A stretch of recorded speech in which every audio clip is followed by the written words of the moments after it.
जय हिंद दोस्तों, आप लोगों का स्वागत है अपने यूट्यूब क्लास में। आज हम लोग देखेंगे दृष्टि आईएएस के द्वारा जो 72वें बीपीएससी का टेस्ट कराया जा रहा है उसका हम लोग देखेंगे। आज टेस्ट नंबर 9 देखेंगे। टेस्ट नंबर 9 का आपका पार्ट 2 होने वाला है। पार्ट 1 आपका हो चुका है। आपका किस चीज़ का नॉवल है? जनरल स्टडीज़ का, यानी ध्यान रखिएगा इकोनॉमिक्स, पॉलिटी और करंट अफेयर्स और जनरल मेंटल एबिलिटी का आपका होने वाला है। ध्यान रखिएगा। आपका आज होगा 75 नंबर प्रश्न से लेकर 150 नंबर प्रश्न।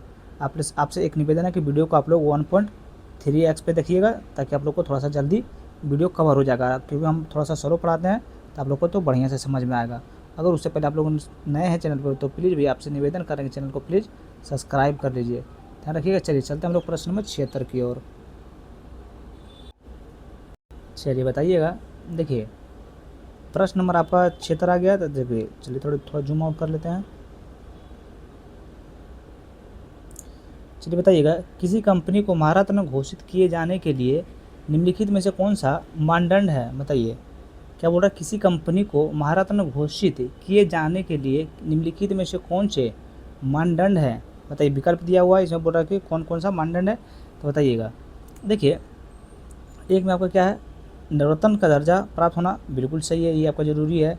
दो में आपका पिछले 3 वर्षों के दौरान औसत वार्षिक कारोबार 25,000 करोड़ रुपये से अधिक होना है, बिल्कुल सही है। दो में आपका किसी भारतीय स्टॉक्स एक्सचेंज में सूचीबद्ध होना, बिल्कुल सही है। तीनों आपका यानी ऑप्शन नंबर डी आपका सही उत्तर हो जाएगा। ध्यान में रखिएगा कौन से निम्नलिखित में से कौन से मानदंड जरूरी है, तो आपका तीनों मानदंड आपका जरूरी है। ध्यान में रखिएगा। चलिए प्रश्न नंबर आप लोग चलते 77 की ओर।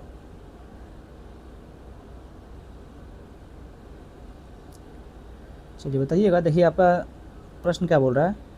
भारत में बैंकिंग प्राधिकरणों एवं तंत्रों के संबंध में निम्नलिखित कथनों में से कौन सा कथन सही है? सही कथन चुनने बोल रहा है कि कौन सा कथन सही है।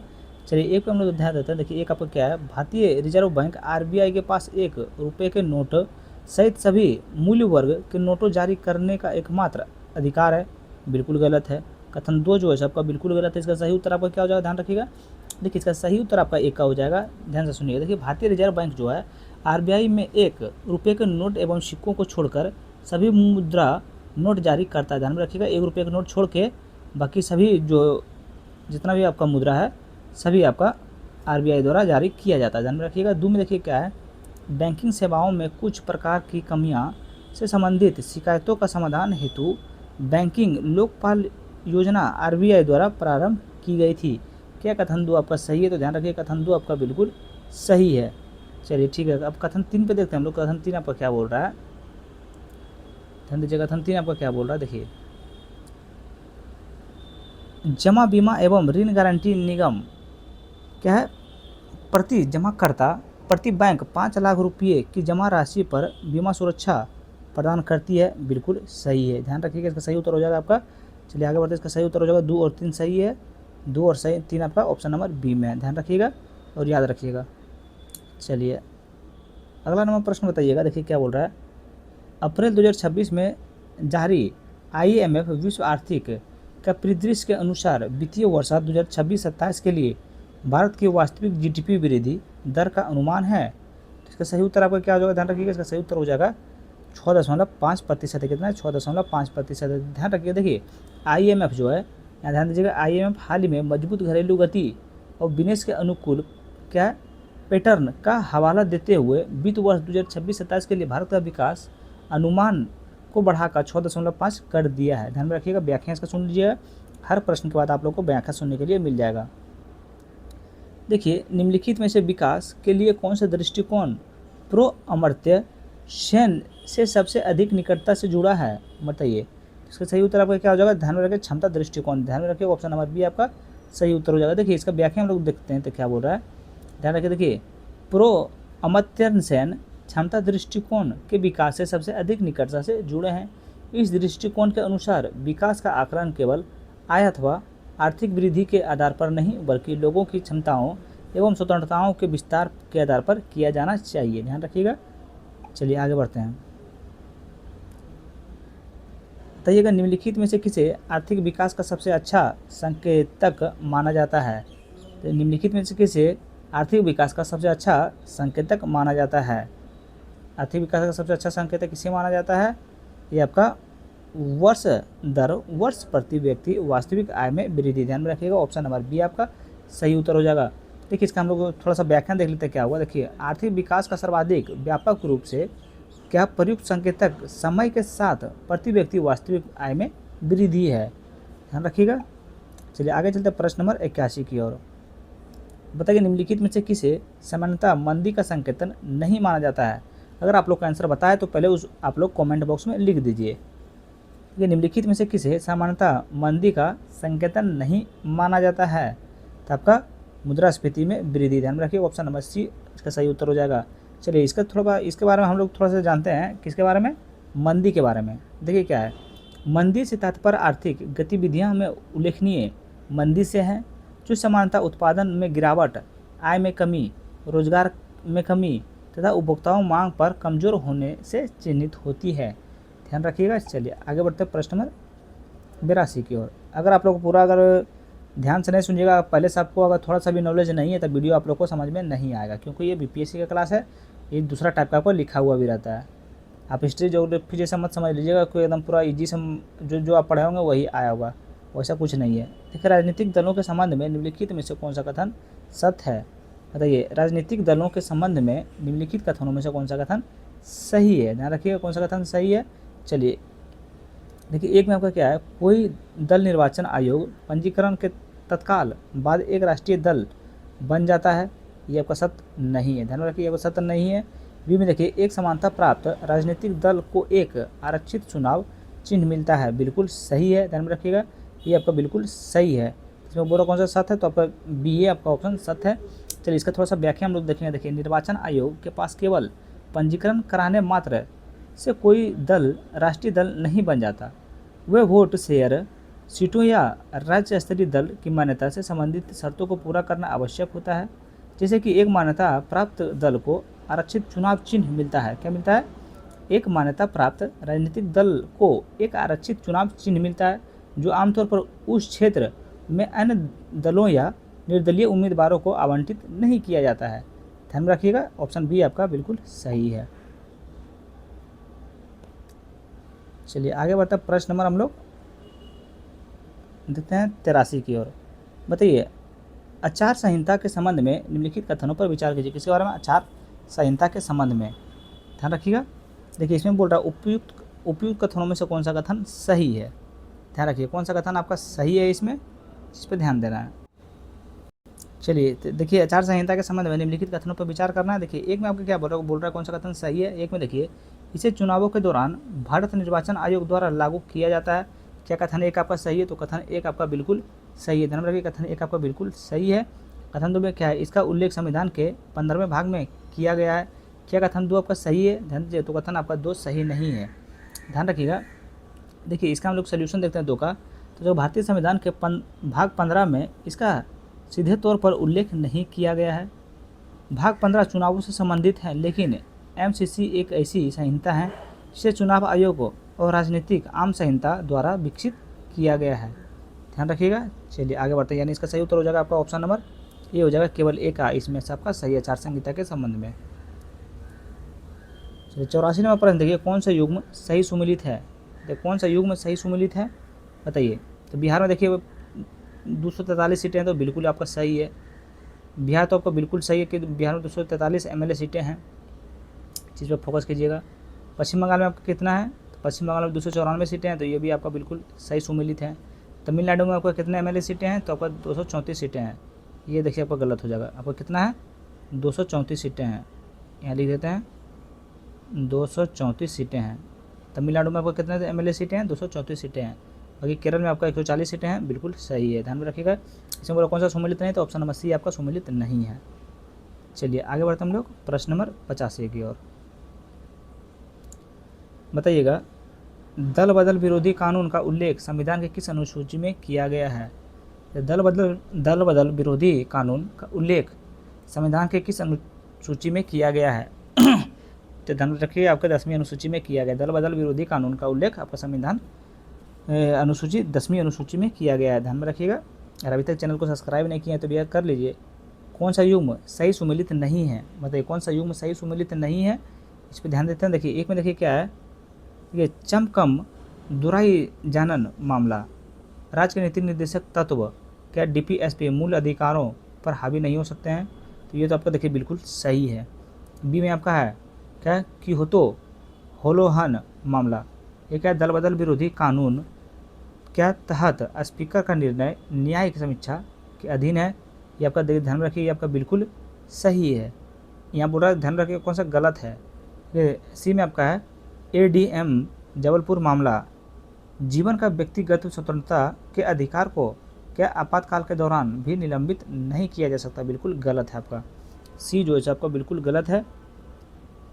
इस चीज़ पर ध्यान दीजिएगा। देखिए इसका हम लोग सही उत्तर देखेंगे सी का, तो क्या हो जाएगा ध्यान में रखिएगा। देखिए क्या एडीएम क्या है, जबलपुर बनाम शिवकाम शुक्ला 1976 मामले में सर्वोच्च न्यायालय ने यह निर्णय दिया था कि आपातकाल के दौरान जब अनुच्छेद 21 निलंबित हो तो कोई भी व्यक्ति व्यक्तिगत स्वतंत्रता के प्रवर्तन के लिए न्यायालय नहीं जा सकता है। ध्यान में रखिएगा। ऑप्शन नंबर सी पर गलत हो जाएगा, ध्यान रखिएगा। और डी में देखिए आपका क्या, थोड़ा सा ऊपर कर लेते हैं वीडियो को। डी में आपका है अरुणा शनवाग मामला, उच्च न्यायालय ने निष्क्रिय इच्छा मृत्यु के संबंध में दिशा निर्देश निर्धारण किए, बिल्कुल सही है। आपको ऑप्शन नंबर सी ही गलत था इसमें से, आप लोग ध्यान रखिएगा। चलिए आगे बढ़ते हैं। प्रश्न नंबर हम लोग देखते हैं 87 की ओर। बताइए, नौवीं अनुसूची के संबंध में निम्नलिखित कथनों पर विचार कीजिए। नौवीं अनुसूची के संबंध में निम्नलिखित कथनों पर विचार कीजिए। ध्यान रखिएगा, बहुत बढ़िया क्वेश्चन है। देखिए इसमें बोला उपयुक्त कथनों में से कौन सा कथन सही है, कौन सा कथन सही है, ध्यान दीजिएगा। तो देखिए एक में आपका क्या बोला, नौवीं अनुसूची को प्रथम संविधान संशोधन अधिनियम 1951 में जोड़ा गया था, बिल्कुल आपका सही है। दो में आपका है नौवीं अनुसूची में रखे गए कानून न्यायिक समीक्षा से पूरी तरह से मुक्त होते हैं, बिल्कुल दो आपका देखिए बिल्कुल गलत है। नौवीं अनुसूची के संबंध में कथन 2 आपका बिल्कुल गलत है। देखिए कथन 2 का हम लोग सही उत्तर देखेंगे तो क्या आ जाएगा, ध्यान में रखिए। देखिए आई आर क्या है, कोहेल, सॉरी एक सेकंड रुक जाइए।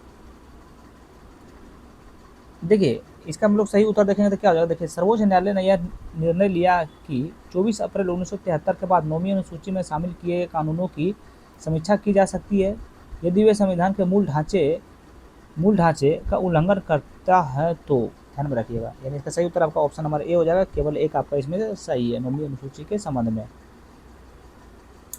चलिए आगे बढ़ते हैं। प्रश्न नंबर 88 को बताइए, लोकसभा के अंतिम मनोनीत एंग्लो इंडियन सदस्य कौन थे। बताइए लोकसभा के अंतिम क्या मनोनीत एंग्लो इंडियन सदस्य कौन थे। तो देखिए कौन थे, तो ये आपका जॉर्ज वेकर थे। कौन थे आपका, जॉर्ज वेकर थे। ध्यान में रखिए। देखिए जॉर्ज वेकर 16वीं लोकसभा 2014 से लेकर 2019 के अंतिम मनोनीत एंग्लो इंडियन सदस्यों में से एक थे। ध्यान में रखिएगा। चलिए आगे बढ़ते हैं प्रश्न नंबर 89 की ओर। बताइएगा निम्नलिखित में से किसे राज्यपाल का संवैधानिक विवेकाधिकार माना जाता है, न कि परिस्थितिकी जन्य विवेकाधिकार। ध्यान रखिएगा। तो इसका सही उत्तर आपका हो जाएगा ऑप्शन नंबर सी हो जाएगा। अनुच्छेद 200 के अधीन राष्ट्रपति का विचारधारा किसी विधेयक को आरक्षित रखना। ध्यान रखिए ऑप्शन नंबर सी आपका सही उत्तर हो जाएगा। हम आप कीजिएगा, उसका हम लोग थोड़ा सा व्याख्यान नहीं लिख पाए हैं। 90 नंबर प्रश्न देखिए, भारतीय संविधान के स्रोतों के संबंध में निम्नलिखित में से कौन से युग्म सही सुमेलित नहीं है। क्या बोला, भारतीय संविधान के स्रोतों के संबंध में निम्नलिखित में से कौन सा युग्म सही सुमेलित नहीं है। कौन सा युग्म सही सुमेलित नहीं है, ध्यान दीजिएगा। देखिए एक में देखते हैं संपत्ति सूची, ऑस्ट्रेलियाई संविधान, बिल्कुल सही सुमेलित है। बी में है आपातकाल के दौरान मूल अधिकारों का निलंबन, क्या बाइमर संविधान, बिल्कुल सही सुमेलित है। सी में आपका सर्वोच्च न्यायालय का क्या प्राम सदार्थी क्षेत्राधिकार, क्या है कनाडाई संविधान, बिल्कुल सही सुमेलित है। डी में आपका राष्ट्रपति के निर्वाचन की विधि ब्रिटिश संविधान, बिल्कुल गलत है। डी आपका बिल्कुल गलत है, ध्यान में रखिएगा। देखिए हम लोग डी का देखेंगे तो सही उत्तर हो जाएगा। देखिए राष्ट्रपति के चुनाव की विधि क्या हो जाएगा, आयरलैंड के संविधान से ली गई है। कहाँ से, यहाँ ब्रिटिश संविधान नहीं, आपका यहाँ आयरलैंड के ले लेते हैं, आयरलैंड के संविधान से लिया गया है, ध्यान में रखिएगा। चलिए आगे बढ़ते हैं।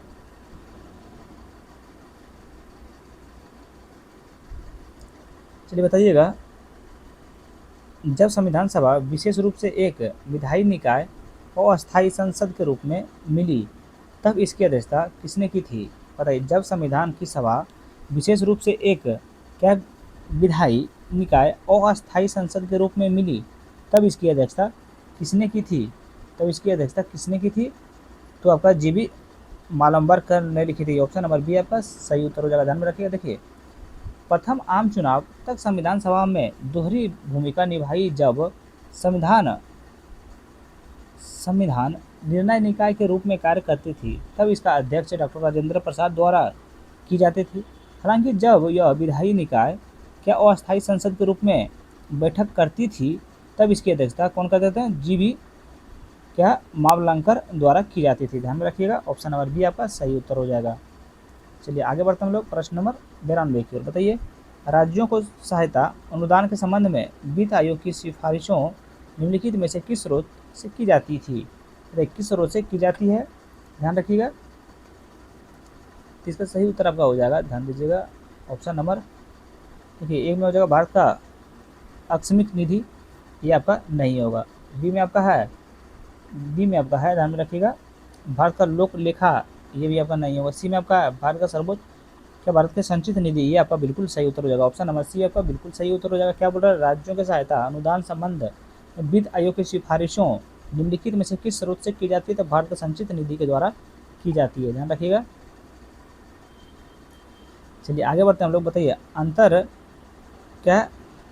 अंतर्राज्यीय नदी जल विवाद अधिनियम के अंतर्गत विवाद निवारण समिति को वार्ता के माध्यम से मामले का समाधान करने के लिए अधिकतम कितनी समय सीमा प्रस्तावित की गई है?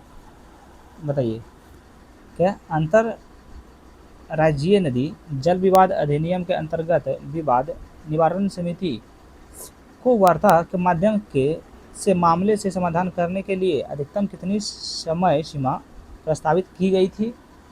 कितने समय सीमा प्रस्तावित की गई थी? तो ये आपका 1 वर्ष यानी 6 महीने तक बढ़ाया जा सकता है। ऑप्शन नंबर बी आपका सही उत्तर हो जाएगा। थोड़ा सा क्वेश्चन हमको उतना समझ में नहीं आया, थोड़ा सा माफ कर दीजिएगा भैया। इसको अगर आप लोग को कुछ समझ में आ रहा है तो थोड़ा सा हम लोग कमेंट करके बताइएगा हमको।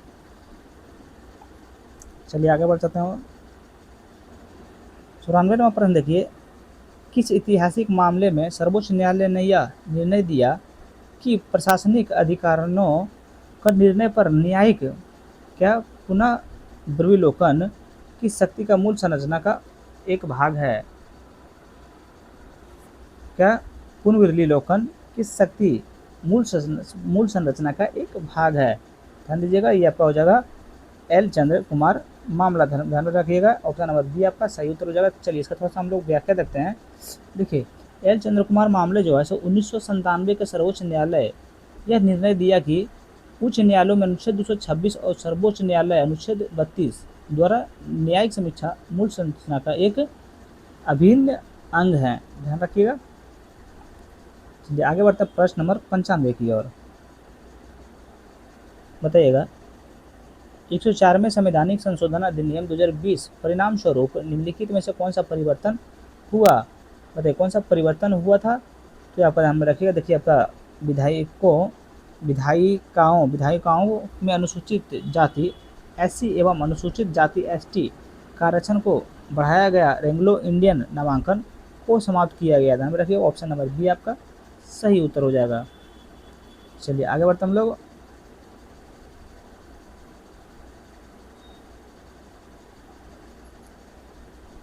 चलिए अगला नंबर प्रश्न पे आता है। देखिए, संसदीय शब्दावली में क्या है? लेम डक सत्र विशेष रूप से किसे संदर्भित करता है?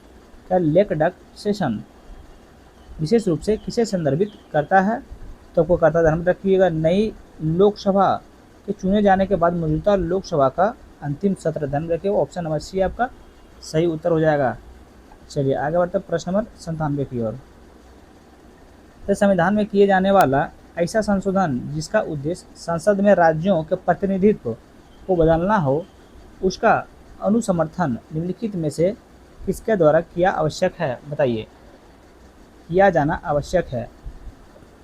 क्या बोला? संविधान में किए जाने वाला ऐसा संशोधन जिसका उद्देश्य संसद में राज्यों के प्रतिनिधित्व को बदलना हो, उसका अनुसमर्थन निम्नलिखित द्वारा किया जाना आवश्यक है। ध्यान रखिएगा। जिसका सही उत्तर हो जाएगा आपका कम से कम आधे राज्य विधानमंडलों द्वारा। ध्यान रखिएगा। ऑप्शन नंबर सी आपका सही उत्तर हो जाएगा। चलिए अगला नंबर प्रश्न देखिए, 98 नंबर प्रश्न, निम्नलिखित में से कौन सा अनुच्छेद 360 के अंतर्गत घोषित वित्तीय आपातकाल का परिणाम नहीं है? ध्यान रखिए निम्नलिखित में से कौन सा अनुच्छेद 360 के अंतर्गत घोषित वित्तीय आपातकाल का परिमाण नहीं है। ध्यान रखिएगा, तो ये आपका हो जाएगा अनुच्छेद 19 के अंतर्गत मूल अधिकारों का निलंबन। ध्यान रखिएगा, ऑप्शन नंबर ए आपका सही उत्तर हो जाएगा, अनुच्छेद 19 के अंतर्गत मूल अधिकारों का निलंबन। ध्यान में रखिएगा, इसका व्याख्या हम लोग देखेंगे, थोड़ा सा ध्यान रखिएगा, ध्यान से सुनिएगा। देखिए, वित्तीय आपातकाल अनुच्छेद 360 तक घोषित किया जाता है। जब राष्ट्रपति इस बात को संतुष्ट हो जाए तो भारत के वित्तीय क्या स्थिरता या साख खतरे में है, यह अनुच्छेद 19 जैसे मौलिक अधिकारों के निलंबन के कारण नहीं बनता है। ध्यान में रखिएगा, कथन एक आपका बिल्कुल सही है।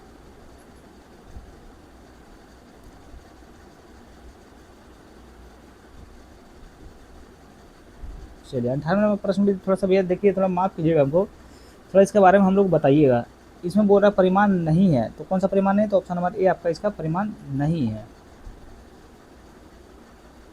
चलिए आगे बढ़ते हैं हम लोग प्रश्न नंबर 99 की ओर। देखिए, भारतीय संविधान के किस विशिष्ट अनुच्छेद के अंतर्गत राष्ट्रपति को संसद का क्या सत्रावकाश के दौरान अध्यादेश जारी करने की शक्ति प्राप्त है। क्या बोल रहा है, भारतीय संविधान के किस विशिष्ट अनुच्छेद के अंतर्गत राष्ट्रपति को संसद का सत्रावकाश के दौरान क्या अध्यादेश जारी करने की शक्ति प्राप्त है। ये आपका हो जाएगा अनुच्छेद 123। ध्यान में रखिएगा, ऑप्शन नंबर बी आपका सही उत्तर हो जाएगा। चलिए आगे बढ़ते हैं प्रश्न नंबर 100 की ओर। अभी तक चैनल को सब्सक्राइब नहीं किए भैया तो कर लीजिए ना। चलिए 100 नंबर प्रश्न देखिए आपका क्या है, अधिकार त्याग का सिद्धांत जो यह कहता है कि कोई भी व्यक्ति स्वेच्छा से अपने संवैधानिक संरक्षणों का त्याग नहीं कर सकता, भारत के अधिकारों को किस श्रेणी में लागू होता है। तो भारत के किस श्रेणी में लागू होता है, आपका मूल अधिकार के श्रेणी में लागू होता है। ध्यान में रखिएगा, ऑप्शन नंबर ए आपका सही उत्तर हो जाएगा। चलिए 101 नंबर प्रश्न देखिए, निम्नलिखित में से किसके पास इस निर्णय का अंतिम अधिकार है कि कोई संसद लाभ का पद धारण करता है तो उसे अयोग्य घोषित किया जाए। ध्यान में रखिएगा, तो इसका सही उत्तर आपका क्या हो जाएगा, तो हो जाएगा आपका भारत के राष्ट्रपति। ध्यान में रखिएगा, ऑप्शन नंबर सी आपका सही उत्तर हो जाएगा। देखिए, अनुच्छेद 103 के अंतर्गत लाभ का पद धारण करने के सहित अन्य आधारों पर किसी संसद की निर्दयता या अयोग्यता से संबंधित अंतिम निर्णय लेने का अधिकार राष्ट्रपति के पास होता है। ध्यान रखिए, इसलिए आपका ऑप्शन सी जो है सो सही है। चलिए आगे बढ़ते हम लोग बताइए, संसदीय कार्यवाही सदन में समक्ष विचाराधीन किसी विषय पर चर्चा को समाप्त करने के लिए क्या सदस्य द्वारा एक विशिष्ट प्रस्ताव प्रस्तुत किया जाता है। क्या बोल रहा है, ध्यान से क्वेश्चन ध्यान से सुनिएगा एक बारी, तभी समझ में आएगा। देखिए, संसदीय कार्यवाही में सदन के समक्ष विचाराधीन किसी विषय पर चर्चा को समाप्त करने के लिए सदस्यों द्वारा कौन सी विशिष्ट क्या प्रस्ताव प्रस्तुत किया जाता है, तो ये आपका समापन प्रस्ताव किया जाता है। ध्यान में रखिएगा, ऑप्शन नंबर सी आपका सही उत्तर हो जाएगा। देखिए, समापन प्रस्ताव, ये समापन प्रस्ताव आपका एक औपचारिक प्रक्रिया है जो माध्यम से किसी भी विधेयक अथवा प्रस्ताव पर चल रही चर्चा को समाप्त कर उसे मतदान के लिए प्रस्तुत किया जाता है। ध्यान में रखिएगा, ऑप्शन नंबर सी आपका सही उत्तर हो जाएगा। चलिए आगे बढ़ता है, निम्नलिखित में से कौन सी शर्त किसी व्यक्ति को राज्य के मुख्यमंत्री के रूप में नियुक्त के लिए संवैधानिक आवश्यकता नहीं है। तो निम्नलिखित में से कौन सी शर्त किसी व्यक्ति की राज्य के मुख्यमंत्री के रूप में नियुक्त के लिए संवैधानिक आवश्यकता नहीं है, संवैधानिक आवश्यकता नहीं है, ध्यान दीजिएगा। तो ये आपका हो जाएगा, नियुक्ति के समय वह राज्य विधानमंडल का सदस्य होना चाहिए। ध्यान रखिए, ऑप्शन नंबर ए आपका सही उत्तर हो जाएगा। इसमें बोला नहीं है, तो ऑप्शन नंबर ए आपका सही उत्तर हो जाएगा। ध्यान रखिएगा, ये आपका नहीं होगा। चलिए अगला 104वां प्रश्न देखिए, भारतीय संविधान में असहमति संघवाद की अवधारणा का सर्वश्रेष्ठ उदाहरण निम्नलिखित में से कौन सा प्रावधान प्रस्तुत करता है, बताइए। भारतीय संविधान में क्या है, असमित।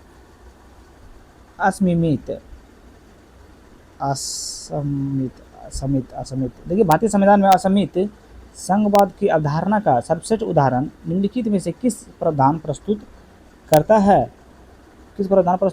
तो ये आपका कहता है, ध्यान में रखिएगा, अनुच्छेद 371 से 371 के जे के अंतर्गत कुछ राज्यों के विशेष प्रावधान। ध्यान में रखिएगा, ऑप्शन नंबर बी आपका सही उत्तर हो जाएगा। चलिए आगे बढ़ते हैं हम लोग प्रश्न नंबर 105 की ओर।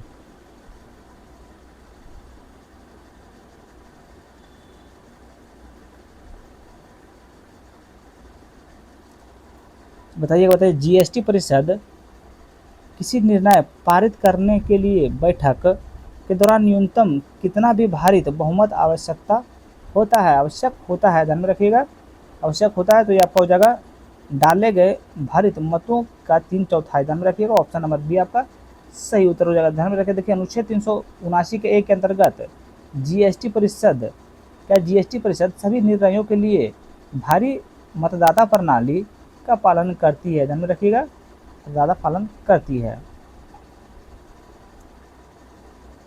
चलिए अगला नंबर प्रश्न देखिए, अनुच्छेद 112 के अनुसार वार्षिक वित्तीय विवरण बजट में राजस्व लेखा पर व्यय को किस अन्य लेखा से पृथक दर्शाना आवश्यक है, ध्यान रखिए। तो ये आपका पूंजी लेखा से आवश्यक है, ध्यान रखिएगा। इसका सही उत्तर क्या हो जाएगा, किस पृथक दर्शाना आवश्यक है, तो पूंजी लेखा, ध्यान रखिए। ऑप्शन नंबर बी आपका सही उत्तर हो जाएगा, ध्यान रखिए, ऑप्शन नंबर बी आपका सही उत्तर हो जाएगा। चलिए इसका हम लोग अनुच्छेद 112 देखते हैं। अनुच्छेद 112 दृष्टि करता है कि वार्षिक वित्तीय विवरण बजट में राजस्व व्यय और पूंजी व्यय के मध्य स्पष्ट भेद किया जाए, ध्यान रखिएगा। चलिए आगे बढ़ते हैं हम लोग प्रश्न नंबर 107 की ओर। कृषि विपणन में सुधार के लिए भारत सरकार द्वारा निम्नलिखित में से कौन सा नीतिगत उपाय अपनाए गए हैं। कृषि विपणन में सुधार के लिए भारत सरकार द्वारा निम्नलिखित में से कौन सा नीतिगत उपाय अपनाए गए हैं। तो इसका सही उत्तर आपका क्या हो जाएगा, ध्यान में कौन सा अपनाया गया है, तो ये आपका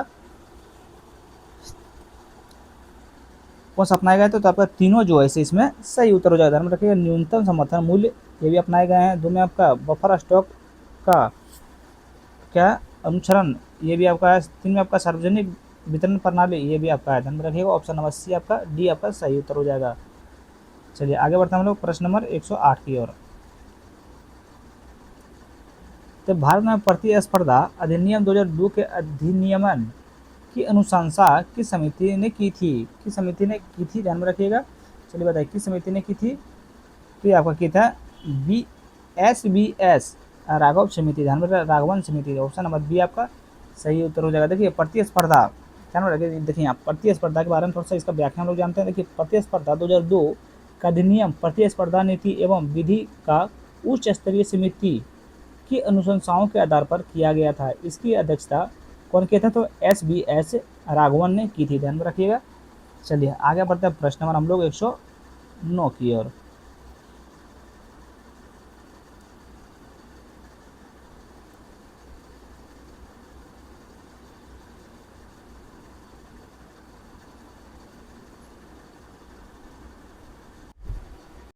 चलिए देखिए प्रश्न नंबर 109 नंबर आपका बोल रहा है मिलान करने वाला। देखिए सूची 1 में क्रांति दिवस, सूची 2 में आपका क्षेत्र या उत्पादक दिया हुआ है। चलिए मिलान करते हैं। देखिए धूसर क्रांति आपका हो जाएगा, ध्यान में रखिए, उर्वरक से संबंधित है क्षेत्र से। बताइए बी में आपका गुलाबी क्रांति ये आपका हो जाएगा प्याज उत्पादन से। रजत क्रांति आपका किससे हो जाएगा, तो ये आपका ध्यान में रखिएगा अंडा उत्पादन से हो जाएगा। बताइए लाल क्रांति आपका हो जाएगा, ध्यान रखिएगा टमाटर एवं मांस उत्पादन से। इसका सही उत्तर आपका ऑप्शन नंबर ए हो जाएगा। ध्यान रखिएगा, वीडियो थोड़ा सा रोक के उसको याद कर लीजिएगा।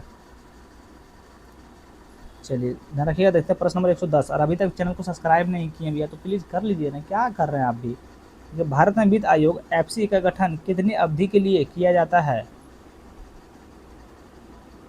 आपका 5 वर्ष के लिए किया जाता है, ध्यान में रखिएगा। भारत में वित्तीय आयोग एफसी का गठन कितनी अवधि के लिए किया जाता है, तो आपका 5 वर्ष के लिए किया जाता है, ध्यान रखिएगा। देखिए वित्त आयोग इसके बारे में थोड़ा सा हम लोग जानते हैं, किसके बारे में, वित्त आयोग के बारे में, ध्यान रखिएगा। देखिए वित्त आयोग यहाँ पे है, वित्त आयोग के बारे में थोड़ा सा हम लोग जानते हैं। देखिए वित्त आयोग का गठन संविधान के अनुच्छेद 380 के अंतर्गत भारत के राष्ट्रपति द्वारा किया जाता है, ध्यान रखिएगा।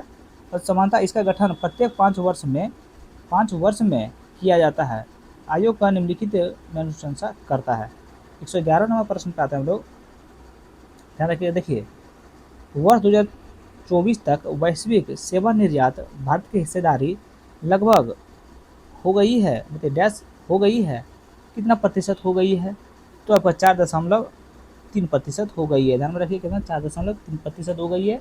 देखिए इसके बारे में हम लोग थोड़ा सा जानते हैं। देखिए भारत का क्या ब्रह्म क्षेत्र के समय के साथ उल्लेखनीय सुधार हुआ, हाल ही में व्यापार आकलनों में क्या है, वैश्विक सेवा निर्यात में भारत की हिस्सेदारी वर्ष 2005 में लगभग 2% से बढ़कर 2024 में 4.3 हो गई है।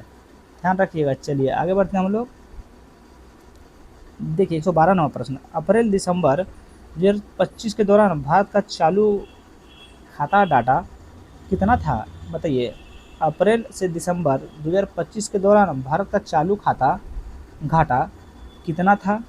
तो आपका 30.1 बिलियन डॉलर था। ध्यान में रखिएगा 30.1 बिलियन डॉलर था, जिस पर आप लोग ध्यान रखिएगा। चलिए आगे बढ़ते हम लोग 193वां प्रश्न है। देखिए अप्रैल और दिसंबर 2025 के मध्य भारत में औसत हेडलाइन मुद्रास्फीति कितनी थी? क्या हेडलाइन मुद्रास्फीति कितनी थी? तो 1.7% थी। ध्यान में रखिएगा। देखिए वर्ष 2025 के दौरान भारत में मुद्रास्फीति का उल्लेखनीय कमी देखी गई। अप्रैल से दिसंबर 2025 के माध्यम औसत क्या है, डेडलाइन उपभोक्ताओं का मूल्य सूचकांक क्या है, आधारित मुद्रास्फीति घटकर कितना हो गया? 1.7% रह गई। ध्यान में रखिएगा, जो सीपीआई श्रृंखला की शुरुआत के बाद का न्यूनतम स्तर था। ध्यान रखिएगा। चलिए आगे बढ़ते हम लोग प्रश्न नंबर 114 की ओर। बताइएगा वर्ष 2024 में वैश्विक वस्तु निर्यात में भारत की हिस्सेदारी बढ़कर लगभग कितना प्रतिशत हो गई है? बताइएगा वर्ष 2024 में वैश्विक वस्तु निर्यात में भारत की हिस्सेदारी बढ़कर लगभग डैश कितना हो गई है? तो वो 1.8 हो गई है। कितना हो गया? 1.8 हो गया है। ध्यान में रखिए। इसके बारे में हम लोग थोड़ा व्याख्या जानते हैं। किसके बारे में? कि वैश्विक वस्तु निर्यात। देखिए यहाँ वैश्विक वस्तु निर्यात है।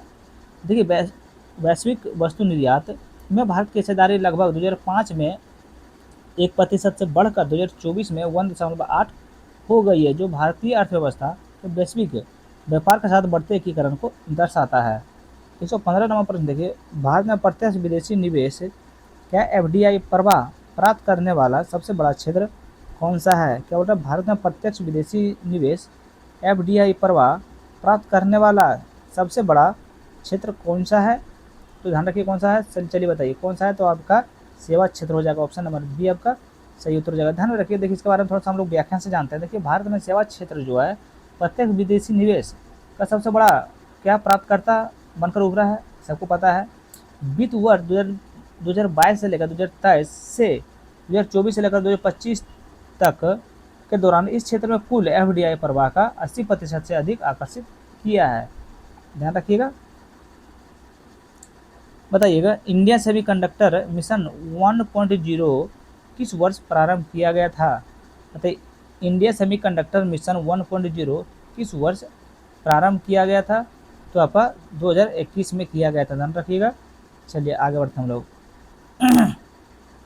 बताइए भारतीय संसद के किस संदर्भ में विशेष बहुमत से क्या अभिप्राय है? मतलब भारतीय संसद के संदर्भ में विशेष बहुमत से क्या अभिप्राय है?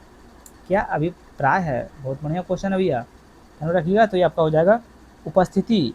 क्या उपस्थिति एवं मतदान करने वाले सदस्यों को 2/3 बहुमत के साथ सदन की कुल सदस्यता संख्या बहुत का बहुमत। ध्यान रखिएगा। ऑप्शन नंबर सी आपका सही उत्तर हो जाएगा।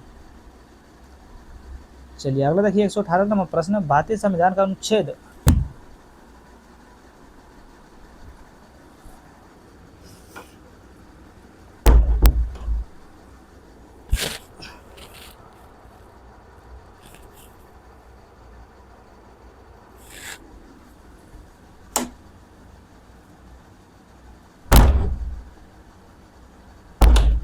1 सेकंड भैया, थोड़ा बिल्ली घुसी है रूम में। बताइएगा भारतीय संविधान का अनुच्छेद 371 का जी किस राज्य का विशेष संरक्षण प्रदान करता है? आपका मिजोरम को संरक्षण प्रदान करता है। ध्यान रखिएगा। ऑनलाइन क्वेश्चन है, ध्यान रखिएगा। चलिए आगे बढ़ते हैं 119वां प्रश्न, केंद्र राज्य संबंधों पर पुच्छी आयोग का गठन किस वर्ष किया गया था? केंद्र राज्य संबंध पर पुच्छी आयोग का गठन किस वर्ष किया गया था? बताइए किस वर्ष किया गया था? तो आपका 2007 में किया गया था। ध्यान रखिएगा। चलिए आगे बढ़ते हम लोग।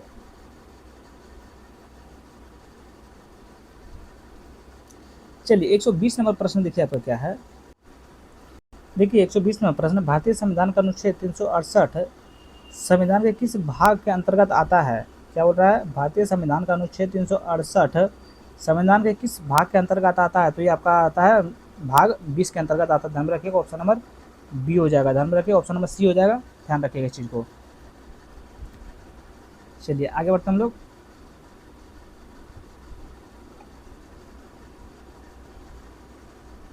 चलिए 121 नंबर प्रश्न का आंसर बताइएगा। देखिए, बेरूबारी यूनियन केस किस संवाद से संबंधित था? बताइए, बेरूबारी यूनियन केस किस विवाद से संबंधित था? किस विवाद से संबंधित था? तो आपका भारत एवं पाकिस्तान मध्य क्षेत्रीय विवाद से संबंधित था। ऑप्शन नंबर बी आपका सही उत्तर हो जाएगा। चलिए आगे बढ़ते हम लोग 122 नंबर प्रश्न की ओर। बताइएगा, देखिए, आवधिक श्रम बाल सर्वेक्षण 2.0 के संदर्भ में वर्तमान में साप्ताहिक स्थिति के संबंध में निम्नलिखित कथनों में से कौन सा कथन सही है? बताइए किसके बारे में? देखिए, PLFS 2.0 के संदर्भ में और CWS के संबंध में। ध्यान रखिएगा, इसका सही उत्तर आपका हो जाएगा। चलिए ऑप्शन नंबर डी हो जाएगा। डी कहाँ है आपका? तो हो जाएगा उपयुक्त में से एक से अधिक। ध्यान रखिएगा, उपयुक्त में से एक से अधिक, लेकिन इसका आंसर को आप लोग को बताना है। बताइए, उपयुक्त में से एक से अधिक है, लेकिन आपका इसमें कौन सा होगा? आप लोग को इसका आंसर बताना है। 122 नंबर का आंसर आप लोग कमेंट बॉक्स में हमको बता दीजिएगा। चलिए आगे देखते हैं हम लोग 123 नंबर प्रश्न। बिहार सरकार का परिमार्जन पोर्टल मुख्यतः निम्नलिखित में से किस सेवा से संबंधित है? बताइएगा, बहुत बढ़िया क्वेश्चन है ये आपका। बताइए, बिहार सरकार का परिमार्जन पोर्टल मुख्यतः निम्नलिखित में से किस सेवा से संबंधित है? किस सेवा से संबंधित है? तो आपका हो जाएगा, ध्यान में रखिएगा, ठीक है, डिजिटलीकृत भूमि अभिलेखों जमाबंदी में त्रुटियों का संशोधन। ध्यान में रखिएगा, ऑप्शन नंबर बी आपका सही उत्तर हो जाएगा। चलिए आगे बढ़ते 124 नंबर प्रश्न। देखिए, किसी देश के निवासियों का व्यक्तिगत आय का आकलन के लिए राष्ट्रीय आय में निम्नलिखित में से क्या घटाया जाना चाहिए? ध्यान में रखिए, किसी देश के निवासियों की व्यक्तिगत आय के आकलन के लिए राष्ट्रीय आय में निम्नलिखित में से क्या घटाना चाहिए? बताइए क्या घटाना चाहिए? तो आपका उपयुक्त में से एक से अधिक। ध्यान में रखिएगा, उपयुक्त में से एक से अधिक। इसका आंसर हो जाएगा उपयुक्त में से एक से अधिक। कौन सा? नियमों का अतिरिक्त लाभ, और बी में हो जाएगा नियम कर भुगतान। सी आपका नहीं होगा शायद, ए और बी आपका इसका सही उत्तर हो जाएगा। अगर इसमें थोड़ा सा हमसे अगर मिस्टेक हो रहा होगा भैया, तो आप लोग प्लीज़ इसका आंसर कमेंट बॉक्स में आप लोग बता दीजिएगा। ध्यान रखिएगा, क्योंकि इसमें थोड़ा सा हमको डाउट हो रहा है कि इसका आंसर क्या होगा। 125 नंबर प्रश्न देखिए, राजकोषीय उत्तरदायित्व एवं बजट प्रबंध अधिनियम 2003 के अंतर्गत केंद्र सरकार के राजकोषीय घाटे मूल्यतः GDP में कितना प्रतिशत तक घटाने का लक्ष्य निर्धारित किया गया था? बताइए कितना? क्या राजकोषीय उत्तरदायित्व एवं बजट प्रावधान अधिनियम 2003 के अंतर्गत केंद्र सरकार के राजकोषीय घाटे को मूलतः GDP के कितने प्रतिशत तक घटाने का लक्ष्य निर्धारित किया गया था? तो कितना किया गया था? तो आपका किया गया था 3.0% किया गया था। ध्यान में रखिए, ऑप्शन नंबर बी आपका सही उत्तर हो जाएगा। चलिए आगे बढ़ता है 126 नंबर प्रश्न। देखिए, कृषि मंत्रालय द्वारा प्रारंभ की गई परंपरागत कृषि विकास योजना क्या है? PKVY का मुख्य उद्देश्य क्या था? बताइए, कृषि मंत्रालय द्वारा प्रारंभ की गई परंपरागत कृषि विकास योजना का मुख्य उद्देश्य क्या था? तो मुख्य उद्देश्य क्या था आप लोग बताइएगा। तो ये बहुत इजी क्वेश्चन है, तो ये आपका हो जाएगा क्लस्टर आधारित दृष्टिकोण के माध्यम से जैविक खेती को बढ़ावा देना। ध्यान में रखिएगा, क्या? क्लस्टर आधारित दृष्टिकोण के माध्यम से जैविक खेती को बढ़ावा देना। ध्यान में रखिएगा। 127 नंबर बताइएगा, सार्वजनिक निजी भागीदारी PP के निम्नलिखित मॉडलों में से किसमें निजी भागीदारी को सर्वाधिक वित्तीय जोखिम वहन करना पड़ता है? ध्यान में रखिएगा। तो इसका सही उत्तर क्या हो जाएगा? तो आपका हो जाएगा बिल्डर ऑपरेशन ट्रांसफार्मर। ध्यान में रखिए, ऑप्शन नंबर ए आपका सही उत्तर हो जाएगा। चलिए आगे बढ़ते हम लोग प्रश्न नंबर 128 की ओर। बताइए, तो बिहार औद्योगिक निवेश प्रोत्साहन नीति 2016 में निम्नलिखित में से किन क्षेत्रों को राज्य प्राथमिकता क्षेत्रों के रूप में चिन्हित किया गया है? बताइए, बिहार औद्योगिक निवेश प्रोत्साहन नीति 2016 में निम्नलिखित में से किन क्षेत्रों को राज्य के प्राथमिक क्षेत्रों के रूप में चिन्हित किया गया है? बताइए, किन क्षेत्रों को चिन्हित किया गया है? तो ध्यान रखिएगा, आपका हो जाएगा उपयुक्त में से एक से अधिक। ध्यान रखिए, उपयुक्त में से एक से अधिक, लेकिन आपका कौन सा होगा? ए होगा, बी होगा, सी होगा? आप लोग प्लीज कमेंट बॉक्स में बताइएगा इसका आंसर। क्या करना है इसका? कमेंट बॉक्स में इसका आंसर बताइएगा, ध्यान रखिएगा। चलिए आगे बढ़ते हम लोग। 128 का आंसर आप लोग को कमेंट बॉक्स में बताना है। 129 नंबर प्रश्न देखिए, भारत में वाणिज्यिक बैंकों द्वारा स्थापित डिजिटल बैंकिंग इकाई का प्रमुख उद्देश्य निम्नलिखित में से क्या है? बताइए, क्या बोल रहा है? भारत में वाणिज्यिक बैंकों द्वारा स्थापित डिजिटल बैंकिंग इकाई का प्रमुख उद्देश्य निम्नलिखित में से क्या है? तो निम्नलिखित में से क्या है, ध्यान दीजिएगा। इसका सही उत्तर आपका हो जाएगा, ध्यान में रखिए, 24/7 पेपरलेस एवं स्व सेवा बैंकिंग सुविधाएं प्रदान करना। ध्यान में रखिए, ऑप्शन नंबर ए आपका सही उत्तर हो जाएगा। चलिए आगे बढ़ते हैं। 130 नंबर प्रश्न बताइए, निम्नलिखित में से कौन सा कथन भारत में उपभोक्ता मूल्य सूचकांक CPI एवं थोक मूल्य सूचकांक WPI के बीच सही अंतर स्पष्ट करता है? तो सही अंतर को स्पष्ट करता है कौन है? तो ध्यान में रखिए, टी आपका करता है। देखिए, CPI खुदरा स्तर पर मूल्य परिवर्तन को मापता है, जबकि WPI उत्पादक थोक स्तर पर मूल्य परिवर्तनों को मापता है। ध्यान में रखिए, ऑप्शन नंबर ए आपका सही उत्तर हो जाएगा। चलिए आगे बढ़ते हैं 131 नंबर प्रश्न की ओर। बताइएगा, भारत के मौद्रिक नीति समिति MPC के संबंध में निम्नलिखित में से कौन सा कथन सही है? क्या बोल रहा है? भारत के मौद्रिक नीति समिति के संबंध में, ध्यान रखिए, बहुत बढ़िया क्वेश्चन है। इसका सही उत्तर आपका क्या हो जाएगा? ध्यान दीजिएगा, तो हो जाएगा आपका, इसमें से 6 सदस्य होते हैं, जिनमें 3 सदस्यों की नियुक्ति केंद्र सरकार द्वारा की जाती है। ध्यान रखिएगा, ऑप्शन नंबर बी आपका सही उत्तर होगा।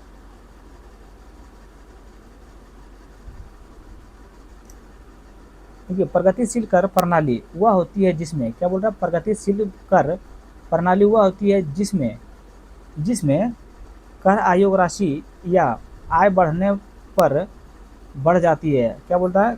कर योग्य राशि या आय बढ़ने पर कर दर बढ़ जाती है। ऑप्शन नंबर बी आपका सही उत्तर हो जाएगा। चलिए आगे बढ़ते प्रश्न नंबर 133 की ओर। देखिएगा, सीमांत अस्थायी सुविधा दर को भारतीय रिजर्व बैंक के सामान्यतः रेपो दर के सापेक्षा किस स्तर पर निर्धारित करता है? बताइए, किस स्तर पर निर्धारित करता है? इस पर आप लोग ध्यान दीजिएगा। तो आपको किस दर पर स्थापित करता है? तो आपका रेपो दर 25 आधार अंक के ऊपर। ध्यान रखिएगा, ऑप्शन नंबर सी आपका सही उत्तर होगा। 133 का आपका ऑप्शन नंबर सी आंसर होगा। वह बेरोजगारी वह कौन सा प्रकार है जो श्रमिकों द्वारा उपलब्ध कराए गए कौशल एवं नियोक्ताओं द्वारा अपेक्षित कौशल के माध्यम असंगति के कारण उत्पन्न होता है? ध्यान में रखिएगा, क्या बोल रहा है? वह बेरोजगारी का कौन सा प्रकार है जो श्रमिकों द्वारा उपलब्ध कराए गए कौशलों एवं नियोक्ताओं द्वारा अपेक्षित कौशलों के मध्य असंगत के कारण उत्पन्न होता है? ध्यान दीजिएगा, तो ये आपका कौन सा होता है? तो आपका होता है संरचनात्मक बेरोजगारी। ध्यान में रखिएगा, ऑप्शन नंबर बी आपका सही उत्तर हो जाएगा। चलिए आगे बढ़ते हैं। देखिए, भारत की कौन सी पंचवर्षीय योजना गरीबी हटाओ पर केंद्रित थी और जिसे प्रायः 20 सूत्री कार्यक्रम के संबंध माना जाता है? क्या बोल रहा है? भारत की कौन सी पंचवर्षीय योजना गरीबी हटाओ पर केंद्रित थी और जिसे प्रायः 20 सूत्री कार्यक्रम के संबंध माना जाता है? तो ये आपका हो जाएगा पंचवर्षीय योजना। ध्यान में रखिए, ऑप्शन नंबर सी आपका सही उत्तर हो जाएगा। चलिए आगे बढ़ते हम लोग प्रश्न नंबर 136 की ओर। बताइएगा, बिहार की बाल बजटिंग पहल का उद्देश्य निम्नलिखित में से क्या है? क्या बोल रहा है? बिहार की बाल बजटिंग पहल का उद्देश्य निम्नलिखित में से क्या है? तो आपको जगह बाल संबंधित योजनाओं के लिए क्या बजटीय आवंटनों का पृथक रूप से अनुश्रवण एवं क्या प्रतिवेदन करना? ध्यान में रखिएगा, ऑप्शन नंबर बी आपका सही उत्तर हो जाएगा। चलिए आगे बढ़ते हैं। 137 नंबर प्रश्न, भारतीय बैंकिंग प्रणाली में गैर निष्पादित परिसंपत्तियों के संदर्भ में निम्नलिखित कथनों पर में से कौन सा कथन सही है? क्या बोलता है? भारतीय बैंकिंग प्रणाली में गैर निष्पादित परिसंपत्तियों के संदर्भ में निम्नलिखित कथनों में से कौन सा कथन सही है? बताइए, इसमें से कौन सा कथन आपका सही है? इसका उत्तर आपका ऑप्शन नंबर डी में होगा, उपयुक्त में से एक से अधिक। ध्यान रखिएगा, इसका हम सोल्यूशन नहीं लिख पाए भैया, इसमें कौन सा होगा आप लोग माफ़ कर दीजिएगा। चलिए आगे बढ़ते हैं हम लोग। चलिए अगला आता है 138 नंबर प्रश्न। 138 नंबर का भी प्रश्न हम नहीं लिख पाए हैं, माफ़ कर दीजिएगा भैया। इसका ये दोनों देख लीजिए, ये दोनों का आंसर आप लोग कमेंट बॉक्स में बता दीजिएगा। चलिए 139 नंबर प्रश्न पे आते हैं। देखिए 139 नंबर प्रश्न क्या बोल रहा है, भारतीय रिजर्व बैंक द्वारा प्रारंभ की गई डिजिटल रुपया ई रुपया प्रणाली यूपीआई प्रणाली से मुख्यतः किस प्रकार भिन्न है, बताइए। भारतीय रिजर्व बैंक द्वारा प्रारंभिक की गई डिजिटल रुपया ई रुपया प्रणाली यूपीआई प्रणाली से मुख्यतः किस प्रकार भिन्न है। तो ये आपका हो जाएगा ई रुपी मुद्रा नोट का डिजिटल रूप लीगल टेंडर है, जबकि यूपीआई का भुगतान तंत्र है। ध्यान में रखिएगा, ऑप्शन नंबर सी आपका सही उत्तर होगा। चलिए 140 नंबर प्रश्न देखते हैं। देखिए निम्नलिखित में से कौन सा कथन क्या सांकेतिक प्रभावी विनिमय दर नीर के वास्तविक प्रभाव विनिमय दर रीर के मध्य अंतर को सही स्पष्ट करता है, बताइए। क्या बोल रहा है, निम्नलिखित में से कौन सा कथन सांकेतिक प्रभावी विनिमय दर नीर एवं वास्तविक प्रभावी दर क्या है रीर के मध्य अंतर को सही रूप से स्पष्ट करता है। ध्यान में रखिएगा, तो इसका सही उत्तर हो जाएगा आपका वीर को व्यापारिक साझेदारी देशों के सापेक्षा मूल्य स्तरों मुद्रास्फीति के अनुसार समायोजित किया जाता है, जबकि नीर को नहीं। ध्यान में रखिएगा, ऑप्शन नंबर बी आपका सही उत्तर हो जाएगा। चलिए 141 नंबर प्रश्न देखिए, आप यहाँ से आपका रीजनिंग आ गया, यहाँ आप लोग को खुद बनाना है। देखिए सिर्फ हम इसका आंसर बता देते हैं, क्योंकि उतना यहाँ स्पेस रहता नहीं है कि हम लोग बना सकें। देखिए 141 का आंसर हो जाएगा ऑप्शन नंबर सी हो जाएगा। ध्यान दीजिएगा, 142 का आंसर हो जाएगा आपका ऑप्शन नंबर डी हो जाएगा। आप लोग इसका खुद सॉल्व करना पड़ेगा भैया, इस चीज़ पर आप लोग फोकस कीजिएगा। 143 का आंसर हो जाएगा आपका ऑप्शन नंबर डी हो जाएगा। ध्यान दीजिएगा, 144 का आंसर आपका क्या हो जाएगा, तो आपका ऑप्शन नंबर ए हो जाएगा। 145 देख लीजिए आंसर, इसका सही उत्तर हो जाएगा आपका 145 का। ध्यान दीजिएगा, ऑप्शन नंबर डी हो जाएगा। ये को आपको खुद सॉल्व करना पड़ेगा। 146 का आंसर हो जाएगा आपका ऑप्शन नंबर डी हो जाएगा।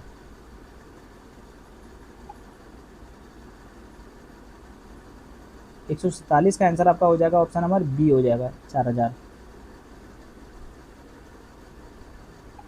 148 का आंसर आपका हो जाएगा, ध्यान में रखिएगा, ऑप्शन नंबर ए होगा। इस सबको आपको खुद सॉल्व करना पड़ेगा भैया, हो पाए नहीं है, यहाँ पे उतना स्पेस नहीं है कि उतना लंबा में हम लोग बना सकें। 148 का आंसर हो जाएगा आपका बता दिए हैं। 149 का आंसर हो जाएगा आपका ऑप्शन नंबर सी हो जाएगा। यदि आज का आखिरी प्रश्न भैया, अगर वीडियो आप लोग को अच्छा लगा हो तो please like comment share and subscribe करें। और पार्ट 1 अभी तक आप लोग नहीं देखें तो प्लीज़ जाइए और पार्ट 1 देख लीजिए। Thank you so much.